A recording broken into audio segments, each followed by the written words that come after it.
안녕하세요. 투자로 경제적 자유를 꿈꾸는 전업 투자자 로드 투 빌리언입니다. 제 목표는 자동 매매로 1000만 원을 10억까지 만드는 겁니다. 지난 영상에서 저는 포지션이 예상보다 길어지면서 아직 정리되지 않아 이번 영상에는 결과를 담지 못했다고 말씀드렸습니다. 그리고 8월 5일부터 이어졌던 이 포지션은 결국 8월 10일 강제 청산으로 마무리됐습니다. 그동안 수익이 나는 과정도 계속 공개해왔기 때문에 이번 결과 역시 숨기지 않고 그대로 말씀드리려고 합니다. 다만 오늘 영상에서는 단순히 얼마를 잃었고 어떻게 청산됐는지만 보여드리려는 것은 아닙니다. 제가 처음 어떤 근거로 자동매매의 숏 포지션 진입을 유지했는지, 그리고 이후 시장이 변하는 과정에서 어떤 부분을 놓쳤고 어느 시점에서 기존 판단을 다시 검토했어야 했는지 당시 골드 시장과 실제 매매 기록을 처음부터 다시 복귀해 보겠습니다.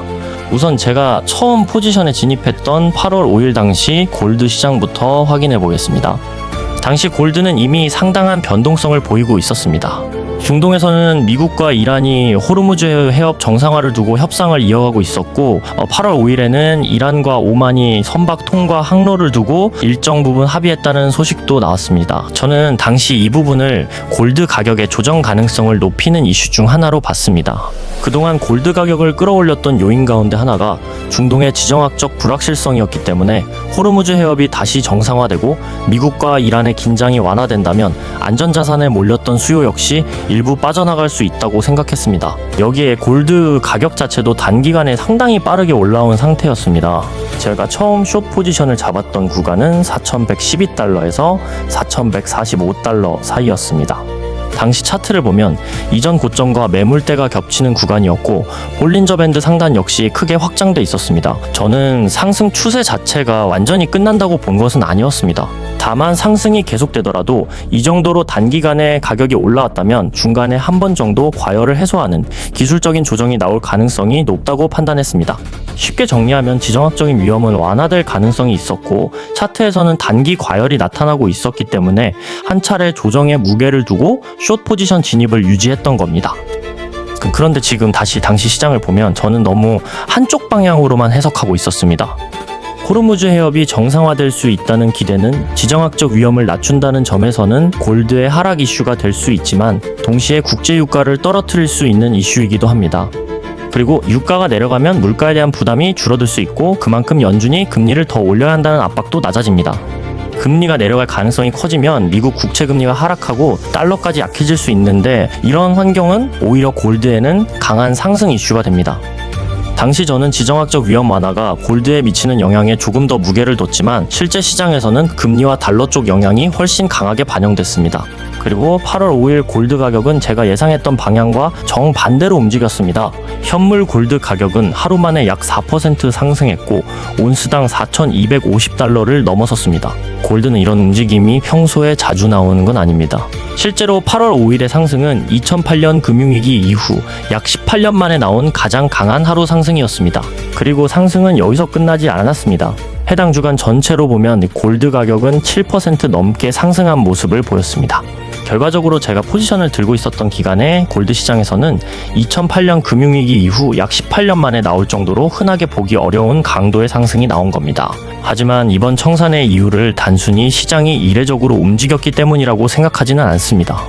오히려 시장이 평소와 다르게 움직이고 있었다면 그만큼 제가 기존에 세웠던 판단을 더 빠르게 다시 확인했어야 했습니다. 그리고 지금 돌아보면 제가 놓친 부분도 바로 여기서부터 시작됐습니다.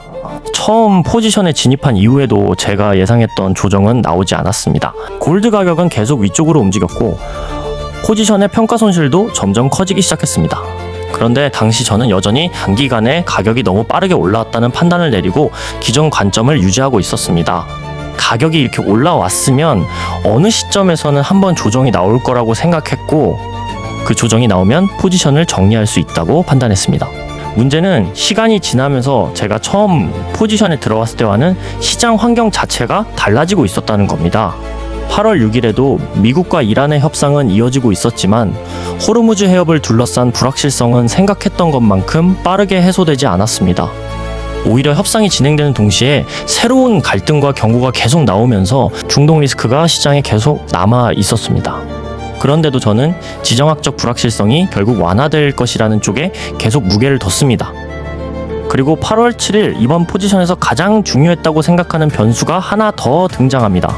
바로 미국의 7월 비농업 고용 발표였습니다. 시장은 약 8만 명의 고용 증가를 예상하고 있었지만 실제 결과는 2만 3천 명 감소였습니다.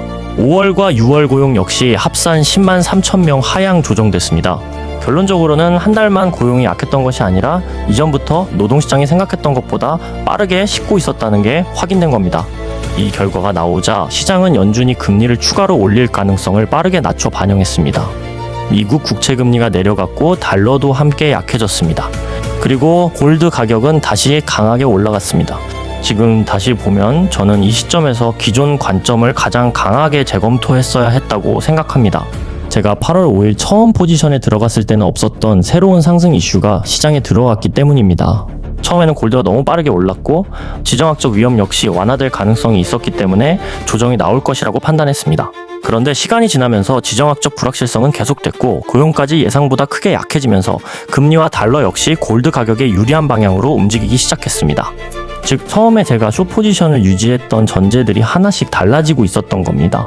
그럼에도 당시 저는 새롭게 들어온 상승 이슈보다 이미 너무 많이 오른 가격이 결국 한 번은 조정을 받을 것이라는 판단을 계속 유지했습니다. 이번 포지션은 8월 5일부터 10일까지 이어졌고 실제 녹화된 매매 영상만 약 60시간 정도 됩니다. 이 영상을 전부 빠르게 돌려보는 것보다 지금 말씀드린 것처럼 제 판단에 의미 있는 변화가 있었던 구간들을 기준으로 보면 흐름은 비교적 단순합니다. 처음에는 기술적인 과열과 지정학적 위험 완화 가능성을 보고 숏 포지션을 유지했고 예상과 다르게 가격이 상승했지만 조정을 기다렸습니다. 이후에는 중동의 불확실성이 계속됐고 미국 고용까지 예상보다 크게 약해졌지만 저는 여전히 기존 시나리오를 유지했습니다. 그리고 주말을 지나 8월 10일 미국과 이란의 협상에서도 뚜렷한 진전이 나오지 않았고 호르무즈 해협을 둘러싼 불확실성 역시 계속됐습니다. 국제유가가 다시 크게 올라갔고 골드 가격 역시 높은 수준을 유지했습니다. 제가 기다리고 있던 큰 조정은 결국 나오지 않았던 겁니다. 포지션의 손실은 계속 확대됐고 마지막으로 녹화된 영상에서도 이미 계좌가 상당한 손실을 버티고 있는 상태였습니다.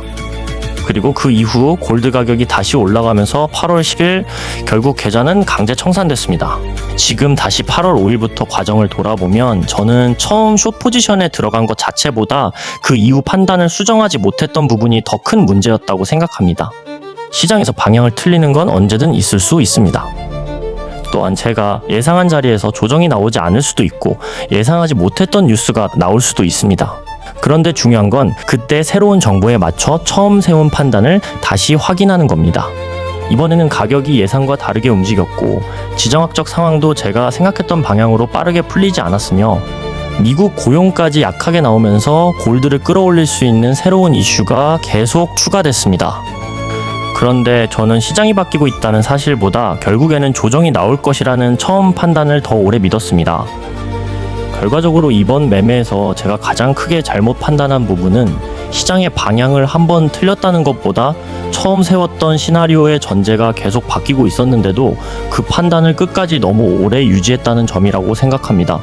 물론 이번 골드 상승이 굉장히 이례적이었던 것은 사실입니다. 하루에 4% 넘게 움직였고 한 주 동안 7% 이상 상승했습니다. 하지만 시장에서는 앞으로도 예상하지 못한 움직임이 다시 나올 수 있습니다. 그때마다 시장이 이상했다고 이야기하는 것은 의미가 없습니다. 중요한 건 제가 틀렸다는 신호가 나왔을 때 얼마나 빨리 그 사실을 인정하고 판단을 바꿀 수 있느냐라고 생각합니다. 이번 결과는 분명히 좋지 않았습니다. 다만 이번 매매를 그냥 한 번의 청산으로 끝내기보다는 제가 어떤 기준으로 판단했고 어떤 부분을 놓쳤는지를 정확히 정리해두려고 합니다. 그리고 앞으로는 평가 손실이 일정 구간을 넘어서면 처음 판단이 맞는지를 강제로 다시 점검하는 기준을 두려고 합니다. 시장이 이번처럼 예상과 다르게 움직였을 때 손실 규모만 보고 버티는 것이 아니라 그 구간에서 반드시 처음 세운 전제가 아직 유효한지를 다시 확인하고 무너졌다면 그 즉시 포지션을 정리하는 방식으로 운용할 계획입니다. 로드 투 빌리언의 과정은 좋은 결과만 보여드리는 과정이 아닙니다. 잘 됐을 때도 기록했고 이번처럼 잘못된 판단으로 큰 손실이 발생했을 때도 똑같이 기록하겠습니다. 이번 매매로 제가 놓쳤던 문제점을 다시 한번 확인했고 처음 목표였던 1,000만 원에서 10억까지 다시 달려가 보겠습니다. 구독과 좋아요 해주시고 앞으로의 과정도 지켜봐 주세요.